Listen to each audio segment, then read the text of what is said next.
are. We're riding Thor's hammer in Denmark over at Djurs Sommerland. You guys strong enough to ride? I think so, yeah. We were just asked if we are strong enough to ride. We said yes, but that's probably a lie. But we'll see how we do on this.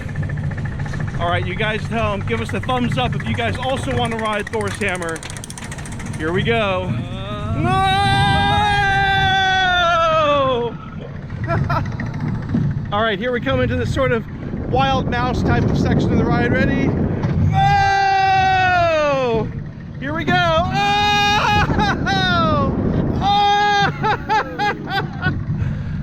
Oh man! Oh! And oh!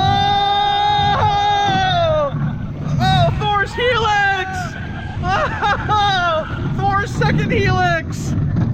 Woo! Oh God! We're coming into Thor's house. Hello, Thor! Goodbye, Thor! Whee! Oh, horse!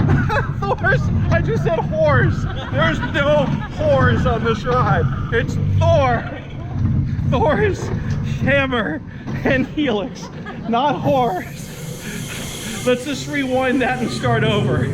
Thor's hammer and Djurs Sommerland. It was good, right? That was awesome. That was awesome. Thumbs up.